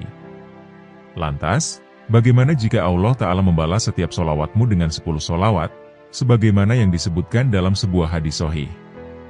Betapa indah hidup ini, jika engkau isi dengan ketaatan kepada Allah Subhanahu wa Ta'ala, dengan berzikir kepadanya, dan bersolawat kepada Rasulullah Shallallahu Alaihi Wasallam. Orang yang menggunakan masa sehatnya untuk bermaksiat kepada Allah Subhanahu wa Ta'ala adalah seperti seorang anak yang mendapat warisan dari ayahnya sebesar 1000 dinar. Kemudian ia gunakan semua uang itu untuk membeli ular dan kalajengking yang sangat berbisa, yang kemudian mengelilingi dan menggigitnya. Bukankah ular dan kalajengking tersebut akan membunuhnya? Jika kamu gunakan masa sehatmu untuk bermaksiat kepada Allah Subhanahu wa Ta'ala, maka nilaimu adalah seperti burung pemakan bangkai, yang terbang berkeliling mencari bangkai. Dimanapun jika ia dapatkan, maka ia segera mendarat. Jadilah seperti lebah, yang meskipun kecil, tapi ia memiliki cita-cita yang mulia. Ia hisap wewangian, dan ia produksi madu yang enak. Engkau telah terlalu lama bergelimang kemaksiatan, kini terjunlah ke dalam hal-hal yang dicintai Allah Subhanahu wa Ta'ala. Telah kujelaskan hakikat permasalahan ini kepadamu, tetapi orang yang lalai tidak akan sadar, meskipun telah memperoleh berbagai rencana. Sebab, wanita yang kurang waras akalnya, ketika putranya mati, ia justru akan tertawa. Begitu pula dirimu, engkau tinggalkan sholat malam, puasa sunnah, dan berbagai amal soleh lain yang dapat kau kerjakan dengan seluruh anggota tubuhmu, tetapi tidak sedikit pun engkau merasa sakit. Kelalaian telah membunuh hatimu. Orang hidup akan merasa sakit ketika tertusuk jarum. Akan tetapi, sesosok mayat tidak akan merasa sakit, meskipun tubuhnya dipotong-potong dengan sebilah pedang. Saat ini hatimu sedang mati. Karena itu, duduklah di majelis yang penuh hikmah. Sebab, di dalamnya terdapat hembusan karunia dari surga. Hembusan karunia itu dapat engkau temukan di rumahmu, dan di perjalananmu. Jangan tinggalkan majelis ilmu. Andai kata dirimu masih melakukan banyak maksiat, jangan berkata, "Apa manfaatnya aku datang ke majelis ilmu, sedangkan aku senantiasa bermaksiat, dan tidak mampu meninggalkannya?" Akan tetapi, lepaskanlah busur panahmu selalu. Jika hari ini tidak tepat sasaran, bisa jadi besok akan tepat sasaran. Engkau hendaknya berpikir untuk melakukan amal sebaik mungkin, bukan sebanyak mungkin. Banyak amal jika tidak dilakukan dengan baik, adalah seperti pakaian yang banyak jumlahnya, tetapi murah harganya. Sedangkan sedikit amal tetapi berkualitas, atau dikerjakan dengan baik, adalah seperti sedikit pakaian, tetapi mahal harganya. Amal yang berkualitas, atau dikerjakan dengan baik, adalah seperti sebuah intan berlian, yang kecil bentuknya, tetapi mahal harganya. Orang yang menjadikan hatinya selalu ingat kepada Allah Subhanahu wa Ta'ala, dan berjuang untuk melindungi hatinya dari pengaruh hawa nafsu, maka itu lebih utama. Daripada banyak melakukan sholat dan puasa sunnah, tetapi hatinya dikuasai hawa nafsu. Orang yang melakukan sholat dengan hati lalai adalah seperti seseorang yang menghadiahkan 100 peti kosong kepada seorang raja. Dan tentunya sang raja akan marah, dan selalu mengingat perbuatan buruknya ini. Sedangkan orang yang sholat dengan hati yang hadir, atau khusyuk, adalah seperti seorang yang menghadiahkan sebutir intan berlian, atau 100 dinar kepada seorang raja. Maka sang raja pun akan mengingatnya, dan akan memujinya selalu. Suatu perbuatan paling berbahaya yang harus kamu waspadai adalah dosa-dosa kecil. Sebab, ketika berbuat dosa besar, engkau menyadari bahayanya, dan akan segera bertobat. Tetapi, terhadap dosa-dosa kecil, engkau seringkali meremehkannya, dan tidak bertobat darinya. Engkau seperti seorang diselamatkan oleh Allah dari kejaran seekor harimau, atau permisalan dosa besar. Tetapi kemudian bertemu, dan diterkam oleh 50 ekor serigala, atau permisalan dosa kecil. Allah Ta'ala telah mewahyukan. Kalian menganggapnya suatu yang ringan saja. Padahal dia pada sisi Allah Subhanahu wa Ta'ala adalah besar. Quran Surat An-Nur, ayat 15. Dosa besar, jika disandarkan pada kemurahan Allah Subhanahu wa Ta'ala akan menjadi kecil. Sedangkan dosa-dosa kecil, jika kau lakukan secara terus-menerus, maka akan menjadi dosa besar. Racun meskipun sedikit akan mampu membunuh. Dosa kecil itu ibarat percikan-percikan api.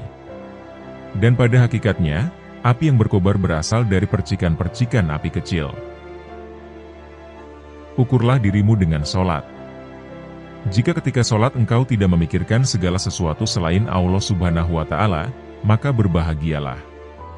Tetapi jika tidak demikian, maka tangisilah dirimu setiap kali engkau gerakkan kakimu menuju sholat. Pernahkah engkau melihat seorang kekasih yang tidak ingin bertemu kekasihnya? Allah Ta'ala telah berfirman, sesungguhnya sholat akan mencegah dari perbuatan-perbuatan keji dan mungkar. Quran Surat Al-Ankabut, ayat 45. Barang siapa ingin mengetahui kedudukannya di sisi Allah Subhanahu wa Ta'ala, maka ia perhatikan bagaimana sholatnya. Apakah ia kerjakan dengan tenang dan khusyuk, atau dengan tergesa-gesa dan lalai?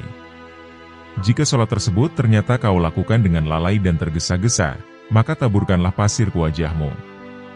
Seseorang yang duduk bersama penjual parfum akan mencium aroma wanginya. Sedangkan sholat adalah sebuah ibadah, yang seakan-akan kita sedang duduk bersama Allah Subhanahu wa Ta'ala. Jika engkau duduk bersama Allah Subhanahu wa Ta'ala, tetapi tidak memperoleh apa-apa, itu tandanya dalam hatimu terdapat penyakit. Entah itu kesombongan, berbangga diri, atau ketidaksopanan. Allah Subhanahu wa Ta'ala mewahyukan, Aku akan memalingkan orang-orang yang menyombongkan dirinya di muka bumi tanpa alasan yang benar, dari tanda-tanda kekuasaanku. Quran Surat Al-A'raf, ayat 146. Selepas sholat, ia tidak pantas bergegas, atau tergesa-gesa untuk meninggalkan tempat sholatnya. Akan tetapi, hendaknya dia berzikir kepada Allah Subhanahu wa Ta'ala, dan beristighfar memohon ampun kepadanya, atas segala kekurangan yang ia lakukan di dalam sholatnya. Berapa banyak sholat yang tidak layak untuk diterima Allah Subhanahu wa Ta'ala, tetapi setelah engkau beristighfar memohon ampun kepadanya atas sholat tersebut, Allah Ta'ala kemudian menerimanya. Dahulu, Rasulullah Shallallahu Alaihi Wasallam selepas sholat beristighfar sebanyak 3 kali. Sesungguhnya orang yang bermaksiat kepada Allah Subhanahu wa Ta'ala adalah dia yang tidak mengenal siksanya. Dan orang yang tidak taat kepadanya adalah dia yang tidak mengetahui pahala yang Allah sediakan. Andai kata mereka melihat siksa neraka, tentu mereka tidak akan lalai. Dan andai kata mereka melihat berbagai kenikmatan yang disediakan Allah bagi penghuni surga, maka tentu sekejap pun mereka tidak akan meninggalkan ibadah. Jika engkau berteman dengan para pecinta dunia, maka mereka akan menyeretmu untuk mencintai dunia. Jika engkau berteman dengan para pecinta akhirat, maka mereka akan membawamu untuk mencintai Allah Subhanahu wa Ta'ala. Jika kau ingin bermaksiat kepada Allah Subhanahu wa Ta'ala, maka lakukanlah di tempat di mana Dia tidak melihatmu, dan dengan kekuatan yang tidak berasal darinya. Dan kedua hal ini mustahil dapat kamu lakukan, sebab semua yang kau gunakan untuk bermaksiat adalah nikmat-Nya. Engkau gunakan nikmat yang Ia anugerahkan untuk bermaksiat kepadanya. Bahkan, engkau sangat ahli bermaksiat dalam berbagai bidang. Terkadang engkau menggunjing, terkadang mengadu domba, dan terkadang memandang yang haram. Ibadah yang kau bangun selama 70 tahun, engkau robohkan dalam sekejap. Wahai penghancur ketaatan, sebab Allah Subhanahu wa Ta'ala menjadikanmu miskin adalah agar kau berdoa dan memohon kepadanya. Wahai orang yang menenggelamkan nafsunya dalam berbagai keinginan jahat dan maksiat. Andai saja engkau beri nafsumu hal-hal yang mubah, atau tidak berdosa dan tidak berpahala. Mengapa engkau tidak mencintai Dia, yang ketika kau berbuat buruk kepadanya, justru memberimu berbagai nikmat, dan bermurah kepadamu? Jika ingin membersihkan air, maka akan kau singkirkan segala hal yang dapat mengotorinya. Anggota tubuhmu ini seperti selokan-selokan yang bermuara ke hati. Karena itu, Jangan kau alirkan kotoran ke dalam hatimu, seperti pergunjingan, pengadu dombaan, ucapan yang buruk, pandangan yang haram, dan lain sebagainya. Hati akan bercahaya dengan memakan makanan halal, berzikir, membaca Al-Quran, dan menjaga mata dari pandangan yang tidak mendatangkan pahala, pandangan yang kurang disukai agama, dan pandangan yang haram. Jangan biarkan matamu memandang sesuatu, kecuali jika pandangan itu menambah ilmu dan hikmahmu.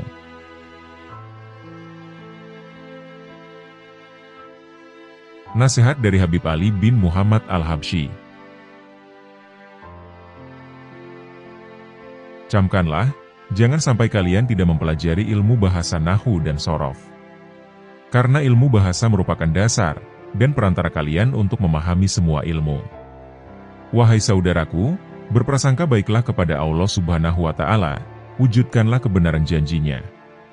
Cukuplah bagi kita firman Allah Subhanahu wa Ta'ala, seperti yang telah disabdakan Rasulullah Shallallahu Alaihi Wasallam.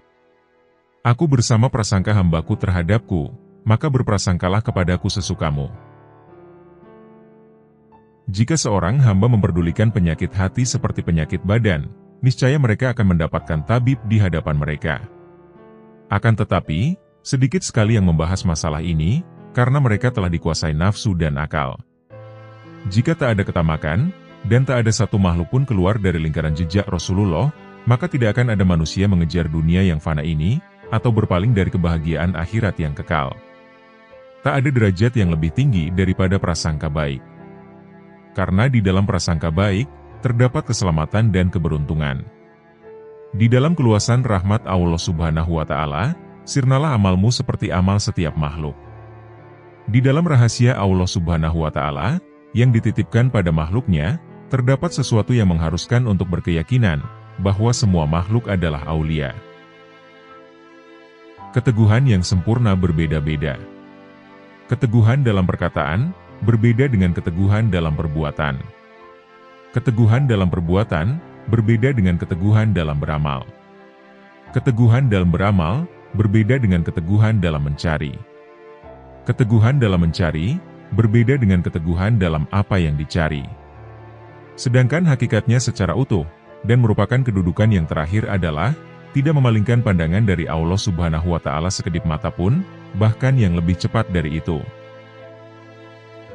Janganlah engkau putuskan kehadiranmu di tempat-tempat yang baik, karena alasan kesibukan dunia. Hati-hatilah, karena itu merupakan tipu daya setan. Hadirkanlah Allah Subhanahu wa Ta'ala ketika sendirian. Sembahlah Dia, seakan melihatnya. Dan jika tidak melihatnya, sesungguhnya Dia melihatmu. Orang yang lalai mengira bahwa dirinya mencapai kelezatan dunia, tanpa mengetahui bahwa sebenarnya kemanisan dunia bercampur dengan kepahitannya. Sedangkan kehidupan indah yang sebenarnya adalah berpaling dari dunia, kemudian masuk ke hadirat yang maha kaya dengan sifat fakir, miskin, lalu memetik sesuatu yang indah dari tempat itu. Kerjakanlah segala perintah Allah Subhanahu wa Ta'ala, dan tinggalkanlah larangannya. Jangan sampai Allah Subhanahu wa Ta'ala melihatmu melakukan apa yang dilarangnya, atau kehilanganmu pada perintahnya. Bangkitlah untuk memenuhi hak Allah Subhanahu wa Ta'ala. Bersemangatlah melakukan sesuatu yang membuat para salaf mulia. Cabutlah ketajaman dari sarung pedang tabiatmu, yang akan membelah akar cinta dari asalnya. Taburilah tanah dengan benih pohon-pohon kezuhudan, hingga menghasilkan qurb, atau kedekatan kepada Allah Subhanahu wa Ta'ala, air telaga dari celah wisol, atau persatuan dengan Allah Subhanahu wa Ta'ala, dan pengetahuan pada puncak tujuan. Sesungguhnya balasan setiap amal tergantung dari niatnya. Hadis riwayat Bukhari dan Muslim. Niat seorang mukmin lebih baik daripada amalnya. Sudah menjadi sifat seorang mukmin untuk menetapkan berbagai amal yang agung dan berusaha mengamalkannya. Padahal, dia hanya mampu mengamalkan sebagian darinya. Sebagai contoh adalah, orang yang berniat menggunakan semua nafasnya, atau waktunya, untuk membaca wirid, berzikir, atau untuk berpikir. Ternyata, dia hanya mampu menggunakan sebagian waktunya saja. Apa yang telah dia kerjakan itu baik, tapi niatnya tersebut lebih baik dari amal yang telah dia kerjakan.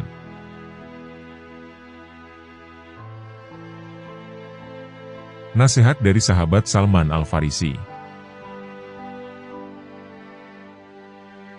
3 kelompok manusia yang membuatku heran hingga tertawa. Yang pertama adalah orang yang senantiasa mengangan-angankan dunia, padahal kematian selalu mengejarnya.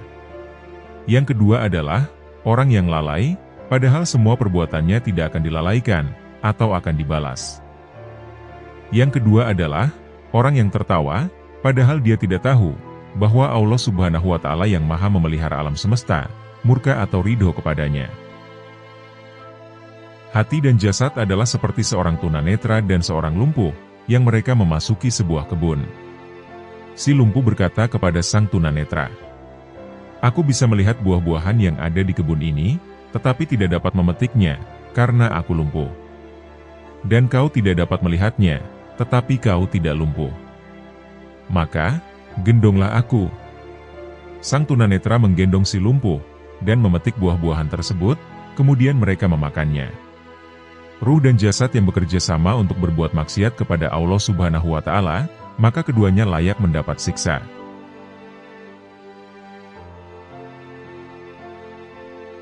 Nasihat dari Syekh Haris Al-Muhasibi.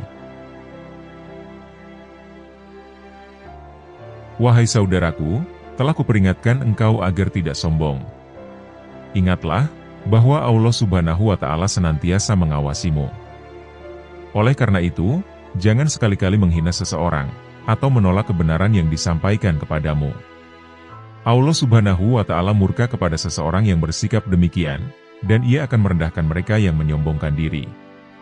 Bagaimana engkau dapat menghina seorang muslim, padahal engkau tidak pernah tahu bagaimana akhir usiamu kelak? Di samping itu, engkau juga tidak mengetahui kelak engkau akan masuk mana, surga ataukah neraka. Jika mau bersikap jujur, maka yang paling pantas untuk kau hina adalah dirimu sendiri. Sudahkah kau teliti keburukan-keburukan dirimu dan kekotoran jiwamu, yang tidak diketahui orang lain, sehingga kau sucikan hati orang lain, dan kau cela dirimu sendiri? Sesungguhnya kau dilarang untuk memuliakan, dan menyucikan dirimu sendiri. Perbuatan ini haram bagimu. Dan jika kau lakukan, kelak di hari kiamat, engkau akan berada di bawah telapak kaki orang-orang yang kau hina di dunia.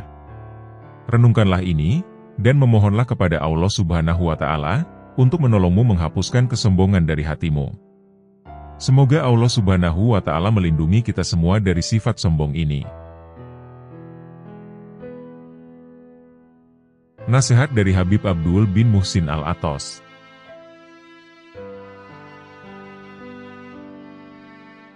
Berziarahlah kamu kepada orang-orang soleh, karena orang-orang soleh adalah obat hati. Sebaik-baiknya teman adalah Al-Quran, dan seburuk-buruknya teman adalah syaitan. Bermaksiatlah sepuas kamu, pasti kamu akan mati. Dan beramal solehlah sepuas kamu, pasti kamu akan mati. Orang yang buta, bukanlah orang yang melihat banyaknya harta. Akan tetapi, yang disebut orang buta adalah orang yang tak mau melihat ilmu agama.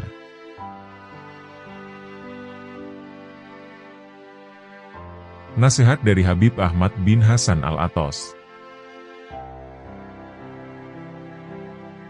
Insya Allah, ucapanku yang engkau tulis dan kumpulkan akan memberikan manfaat yang besar. Dan usahamu ini lebih bermanfaat dan langgeng, daripada mencatat karomah-karomah yang terjadi. Karomah yang berlangsung pada saat itu saja, dan akan dilupakan dengan berjalannya waktu. Namun manfaat ucapanku ini, insya Allah Ta'ala akan abadi. Orang yang menghargai ucapanku belum datang, mereka adalah orang-orang masa depan. Sesungguhnya terlalu memfasih-fasihkan bacaan adalah bid'ah. Andai kata salaf membaca Al-Quran seperti mereka yang suka, yakni memfasih-fasihkan bacaannya, tentu mereka tidak dapat menghatamkan Al-Quran dalam semalam. Imam Ghazali juga pernah berkata, bahwa hudhur dan khusyuk dalam membaca Al-Quran, tidak mungkin dapat dirasakan oleh orang yang membaca Al-Quran dengan terlalu memfasihkan huruf, dan memberi tekanan berlebihan pada tasyid-tasyidnya. Andai kata kalian curahkan seluruh konsentrasi kalian untuk merenungkan makna rahmat, pujian, rububiyah, kekuasaan Allah Subhanahu wa Ta'ala, atau Al-Malik, penghambaan, permohonan hidayah, Shirotol Mustaqim yang ada dalam Fatihah, maka itu lebih baik. Jika kau membaca ayat sajdah, dan pada saat itu kau berada di tempat yang tidak layak untuk sujud, maka bayangkanlah seakan-akan dirimu berada di tempat yang mulia, seperti Masjidil Haram, atau masjid-masjid lainnya. Setelah itu, sujudlah dengan hatimu. Syekh Abdul Qadir Al-Jailani radhiyallahu anhu, dalam bukunya yang berjudul Al-Ghunyah beliau mengatakan, "Jika aku berdiri mengerjakan sholat, maka bayangkanlah seakan-akan engkau sedang menghadap Ka'bah, dan saksikanlah Ka'bah itu dengan hatimu. Niscaya, engkau akan meningkat ke makom yang lain. Kerjakanlah sholat, karena Allah Subhanahu wa Ta'ala memerintahkannya. Jadikanlah makna segala sesuatu sebagai tujuanmu. Jangan jadikan cara pengucapan huruf, atau makhraj, dan sejenisnya, sebagai pusat perhatianmu dalam sholat. Akan tetapi amati dan renungkanlah, atau tadaburi makna ayat yang engkau baca. Apa yang menghalangimu untuk merenungkan makna basmalah, arti rahmat ayat pertama dan makna syukur? Renungkan dengan pemberi nikmat, dan pemelihara alam, makna rahmat di ayat ketiga, makna raja dan penguasa, makna ibadah, pertolongan, hidayah, sirotol mustaqim, dan orang-orang yang berjalan di atasnya, yaitu orang-orang yang diberi nikmat oleh Allah Subhanahu wa Ta'ala. Renungkan tentang orang-orang yang berpaling, yakni orang-orang yang dimurkai Allah Subhanahu wa Ta'ala. Manusia mempunyai dua sayap yang dapat ia gunakan untuk terbang ke tempat yang mulia, yaitu niat dan himmah, atau semangat dan tekad. Sedangkan penghuni zaman ini berpijak pada salah satu di antara keduanya. Ada yang memiliki niat, tapi tidak memiliki himmah. Ada yang himmahnya besar, tapi belum memiliki niat. Jika seseorang mempunyai niat, kemudian memperoleh himmah, maka Allah Subhanahu wa Ta'ala akan memperhatikannya, dan akan menyampaikannya pada tujuan. Niat itu sebelum himmah, dan himmah sebelum amal. Setiap zaman terdapat 124.000 wali, dan setiap wali mewarisi hal dari Nabi Shallallahu Alaihi Wasallam. Di antara mereka ada yang tahu dirinya wali, tapi ada juga yang tidak tahu. Imam Junaid radhiyallahu anhu berkata, "Barang siapa membuka bagi dirinya satu pintu niat baik, maka Allah Subhanahu wa Ta'ala membukakan baginya 70 pintu taufik. Dan barang siapa membukakan untuk dirinya satu pintu niat buruk, maka Allah Subhanahu wa Ta'ala membukakan untuknya 70 pintu hizlan, atau dorongan untuk bermaksiat."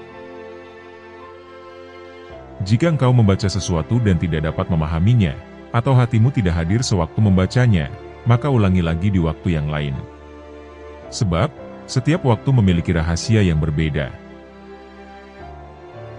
Hati manusia seperti Baitul Makmur. Setiap hari, selalu ada 70.000 malaikat yang tawaf mengelilinginya, hingga hari kiamat. Dalam 24 jam, terdapat 70.000 bisikan di dalam hati, dan setiap bisikan dipegang oleh seorang malaikat. Setiap orang memiliki 360 urat. Ada urat yang akan mendorongnya untuk berbuat kebaikan, dan ada yang mengerahkannya untuk berbuat kejahatan. Jika melihat orang soleh, urat-urat kebaikan akan mengerahkannya untuk berbuat baik.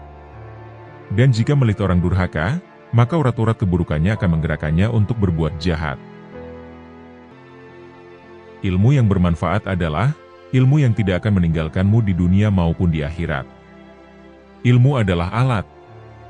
Meskipun ilmu itu baik, tapi hanyalah alat, bukan tujuan. Ilmu digunakan hanya untuk mencapai tujuan. Ilmu harus diiringi adab, akhlak, dan niat-niat yang soleh. Ilmu demikian inilah yang dapat mengantarkan seseorang kepada makom-makom yang tinggi. Jika dalam hatimu terlintas bisikan buruk atau ajakan untuk bermaksiat, angkatlah kepalamu ke langit, lalu ucapkan, Allah, dengan satu nafas. Perbuatan ini akan membakar, dan menghapus dengan seketika bisikan-bisikan buruk dalam hati. Hikmah dari menengadahkan kepala ke langit adalah, karena setan tidak dapat mendatangi manusia dari atas kepalanya. Allah Ta'ala telah berfirman, kemudian iblis akan mendatangi mereka dari muka dan belakang mereka, serta dari kanan dan kiri mereka. Quran Surat Al-A'raf, ayat 17. Setiap kebajikan terasa berat bagi nafs. Tapi jika dipaksakan, ia akan terbiasa, dan dapat mengerjakannya dengan mudah. Sebagian orang jika melihat nafsnya benci pada perbuatan baik, maka ia akan mengikuti nafsnya, dan cenderung kepadanya. Ia selalu berbuat demikian, hingga tidak mampu lagi berbuat baik, dan akhirnya hatinya menjadi keras. Sebenarnya jika hati mau menghadap Allah Subhanahu wa Ta'ala, Allah Ta'ala akan menghadap kepadanya. Jika berpaling, maka Allah Subhanahu wa Ta'ala pun akan berpaling darinya. Sifat nafs adalah suka menentang, dan mudah bosan. Jika engkau membiasakannya dengan kebaikan, ia akan menjadi baik. Tapi jika engkau membiasakan dengan keburukan, maka ia akan menjadi buruk. Jika engkau memandang seorang yang soleh dan istiqomah, khusyuk, dan waro, lalu kau bandingkan akhlakmu dengan akhlaknya, amalmu dengan amalnya, keadaanmu dengan keadaannya, maka engkau akan mengetahui aib dan kekuranganmu. Setelah itu, akan mudah bagimu untuk memperbaiki ucapan dan perbuatanmu yang salah, lahir maupun batin. Itulah sebabnya kita dianjurkan untuk bergaul dengan orang-orang yang soleh dan mulia, serta dilarang bergaul dengan selain mereka. Sebab, watak seseorang akan mencuri watak orang lain. Jika tidak engkau temukan teman duduk yang soleh, maka pelajarilah buku, sifat, riwayat hidup, dan semua perilaku kaum solihin.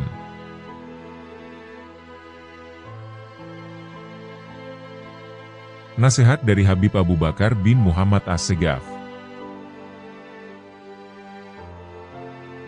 Ketahuilah, bahwa Allah Subhanahu wa Ta'ala akan memberikan kepada hambanya, atas segala apa yang dipanjatkan sesuai dengan niatnya. Menurut saya, Allah Subhanahu wa Ta'ala niscaya akan mendatangkan segala nikmatnya di muka dunia, dengan cara terlebih dahulu dia titipkan di dalam hati hambanya yang berhati bersih. Untuk itu, kemudian dibagi-bagikan kepada hambanya yang lain. Amal seorang hamba tidak akan naik dan diterima Allah Subhanahu wa Ta'ala, kecuali dari hati yang bersih. Ketahuilah wahai saudaraku, seorang hamba belum dikatakan sebagai hamba Allah Subhanahu wa Ta'ala yang sejati, jika ia belum membersihkan hatinya. Wahai saudara-saudaraku, dengarkanlah apa yang dikatakan Habib Ali bin Muhammad Al-Habsyi. Beliau meminta kepada kita, untuk selalu meluangkan waktu menghadiri majelis-majelis semacam ini, atau takim dan zikir. Ketahuilah, bahwa menghadiri suatu majelis yang mulia, akan dapat menghantarkan kita kepada suatu derajat, yang tidak dapat dicapai oleh banyak amal kebajikan yang lain. Simaklah apa yang dikatakan guruku tadi. Di zaman ini, hanya sedikit orang yang menunjukkan adab luhur dalam majelis. Jika ada seseorang yang datang, mereka berdiri dan bersalaman, atau menghentikan bacaan. Padahal, orang itu datang ke majelis tersebut tidak lain untuk mendengarkan. Oleh karenanya, banyak aku jumpai orang di zaman ini, jika datang seseorang, mereka berkata, "Silahkan kemari," dan yang lain mengatakan juga, "Silahkan kemari," sedang orang yang duduk di samping mengipasinya. Gerakan-gerakan dan kegaduhan yang mereka timbulkan, akan menghapus keberkahan majelis itu sendiri. Keberkahan majelis bisa diharapkan, apabila yang hadir beradab, dan duduk di tempat yang mudah mereka capai. Jadi, keberkahan majelis itu pada intinya adalah adab, sedangkan adab dan pengagungan itu letaknya di hati. Oleh karena itu, wahai saudara-saudaraku, aku anjurkan kepada kalian, hadirilah majelis-majelis khair, atau majelis yang baik. Ajaklah anak-anak kalian ke sana, dan biasakan mereka untuk mendatanginya, agar mereka menjadi anak-anak yang terdidik baik, lewat majelis-majelis yang baik pula. Saat-saat ini, aku jarang melihat santri-santri atau siswa-siswa madrasah yang menghargai ilmu. Banyak aku lihat mereka membawa mushaf atau kitab-kitab ilmu yang lain, dengan cara yang tidak menghormatinya, menenteng atau membawa di belakang punggungnya. Lebih dari itu, mereka mendatangi tempat-tempat pendidikan yang tidak mengajarkan kepada anak-anak kita untuk mencintai ilmu, tapi mencintai nilai semata-mata. Mereka diajarkan pemikiran filosof, dan budaya pemikiran-pemikiran orang Yahudi dan Nasrani. Aku teringat pada suatu kalam dari seorang soleh yang mengatakan, tidak ada yang menyebabkan manusia rugi, kecuali keengganan mereka mengkaji buku-buku sejarah kaum solihin, dan berkiblat pada buku-buku modern, dengan pola pikir moderat. Wahai saudara-saudaraku, ikutilah jalan orang-orang tua kita yang solihin, sebab mereka adalah orang-orang suci yang beramal ikhlas. Ketahuilah, salaf kita tidak menyukai ilmu, kecuali yang dapat membuahkan amal soleh.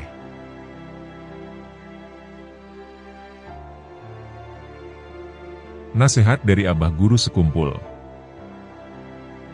Hidup di akhir zaman ini, jalan menuju Allah yang paling selamat ialah dengan memperbanyak selawat kepada Rasulullah. Aku dijalankan guruku di jalan solawat, maka aku juga menjalankan muridku di jalan solawat, yakni memperbanyak membaca solawat. Perbanyaklah beribadah sebelum nikah, supaya keturunan kita hidupnya nyaman. Kalau dari balik sampai tua yang diurusnya hanya dunia, maka neraka jahanam sudah menunggu di akhirat. Hendaknya orang memikirkan dunia sekedar perlunya saja. Khusus dari jam 2 pagi hingga subuh, adalah majelis bagi orang soleh. Bangunlah walau sebentar, supaya mendapatkan madat mereka. Karena pada jam itulah, semua aulia bangun mendoakan muslimin dan muslimat. Apabila tiada sesuatu yang penting, tidak usah keluar rumah demi sesuatu yang tidak memberi manfaat.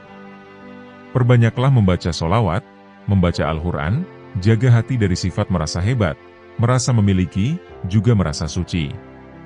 Ingatlah apabila kita mati, segala harta yang kita dambakan itu menjadi harta warisan, dan jasad diwarisi cacing. Segala ilmu akan kembali kepada Sang Maha Pencipta, hanya dosa dan pahala yang kita bawa dan hanya syafaat Rasulullah yang kita dambakan. Timbulnya karomah, dan sampainya seseorang kepada darjat seorang wali, itu disebabkan karena istiqomah dalam mengamalkan sunnah Rasulullah Shallallahu Alaihi Wasallam. Sekecil atau seringan apapun sunnah Rasulullah, di situ ada sir, atau rahasia dan hikmah di dalamnya. Jalan paling cepat wasil, atau sampai untuk mencapai makrifat kepada Allah dan Rasulullah adalah, dengan cara menyenangkan Rasulullah dan guru. Ada dua hal yang utama, yang dapat menyenangkan Rasulullah, yakni hadir ke majelis ilmu, dan mengamalkan ilmu tersebut. Memuji, mencintai, dan menyayangi Rasulullah, termasuk ahlul bait keturunan Rasulullah, ulama, dan guru. Tiada jalan untuk selamat di akhir zaman ini, melainkan mendekati dan mengambil berkah ulama atau wali, baik yang masih hidup maupun sudah wafat. Maksud mendekati dan mengambil berkah adalah, yaitu mencintai, membantu, bersilaturahim, hadir majelis, mengamalkan segala ilmu, wirid, dan nasihat mereka. Juga ziarah ke kubur mereka, apabila sudah wafat. Ciri orang tawadhu, atau rendah diri ialah, mau menerima kebenaran, meskipun dia dengar dari mulut seorang anak kecil. Menutup aurat wajib hukumnya, dan menutupi kemuliaan diri lebih wajib hukumnya, dan berusahalah ke arah itu. Usahakanlah dirimu ada di hatinya wali, karena hati wali selalu dipandang Allah dengan hujanan rahmatnya. Jika kamu ada di hati mereka, maka kamu pun mendapat hujanan itu. Di antara obat penerang hati adalah, baik sangka kepada Allah, baik sangka kepada Rasulullah, baik sangka kepada aulia Allah, baik sangka kepada orang Islam, dan selalu bersyukur dengan apa yang ada. Ciri orang yang mencintai adalah, yang didengarnya cuma ucapan dari kekasihnya, yang disebut cuma nama kekasihnya. Ibadah orang arif billah cuma menzohirkan mahabbah kepada Allah saja, bukan karena mengharap surga, atau takut masuk neraka. Supaya disayangi para aulia Allah, yaitu sering mengirim bacaan Al-Fatihah kepada mereka. Barang siapa mencintai orang soleh dan membesarkannya, maka Allah akan memberikannya keturunan yang soleh.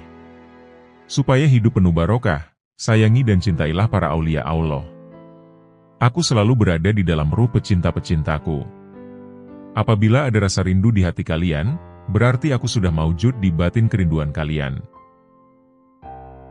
Orang yang paling celaka adalah orang yang senang mendapat pujian orang lain.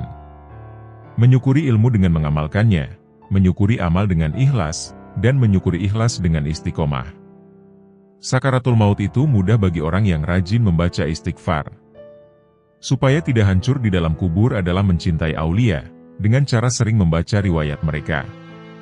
Supaya mati kita dalam keadaan beriman dan husnul khotimah, jangan sesekali kita melihat kekurangan dan keburukan orang lain.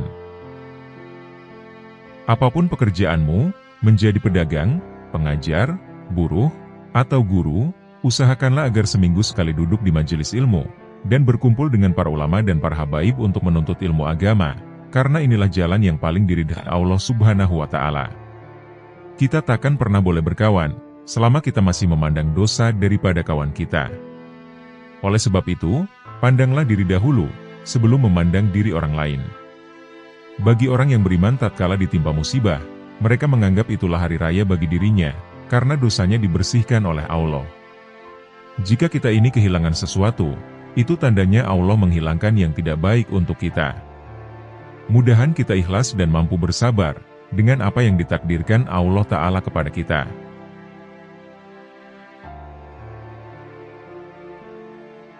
Nasihat dari Habib Umar bin Hafidz. Barang siapa menjadikan kematiannya sebagai pertemuan dengan sang kekasih, atau Allah, maka kematian adalah hari raya baginya. Barang siapa percaya pada risalah, atau terutusnya Rasulullah, maka ia akan mengabdi padanya. Dan barang siapa percaya pada risalah, maka ia akan menanggung, atau sabar karenanya. Dan barang siapa yang membenarkan risalah, maka ia akan mengorbankan jiwa dan hartanya untuknya. Kedekatan seseorang dengan para nabi di hari kiamat menurut kadar perhatiannya terhadap dakwah ini. Manusia di setiap waktu senantiasa terdiri dari dua golongan, yakni golongan yang di wajahnya terdapat tanda-tanda dari bekas sujud, dan golongan yang di wajahnya terdapat tanda-tanda dari bekas keingkaran. Barang siapa yang menuntut keluhuran, maka tidak akan peduli terhadap pengorbanan. Sesungguhnya di dalam sujud terdapat hakikat, yang apabila cahayanya turun pada hati seorang hamba, maka hati tersebut akan sujud selama-lamanya, dan tidak akan mengangkat dari sujudnya. Banyak bergurau dan bercanda merupakan pertanda sepinya hati dari mengagungkan Allah Subhanahu wa Ta'ala, dan tanda dari lemahnya iman. Hakikat tauhid adalah membaca Al-Quran dengan merenungi artinya, dan bangun malam. Salah satu sari penyebab turunnya bencana dan musibah adalah, karena sedikitnya orang yang menangis di tengah malam. Tanpa menahan hawa nafsu, maka manusia tidak akan sampai pada Tuhannya sama sekali. Dan kadar kedekatan manusia terhadap Allah, sesuai menurut kadar pembersihan jiwanya. Barang siapa yang mempunyai samudera ilmu, kemudian kejatuhan setetes hawa nafsu, maka hawa nafsu itu akan merusak samudera tersebut. Keluarkanlah rasa takut pada makhluk dari hatimu, maka engkau akan tenang dengan rasa takut pada Kholik, atau pencipta. Dan keluarkanlah berharap pada makhluk dari hatimu, maka engkau akan merasakan kenikmatan dengan berharap pada Sang Kholik.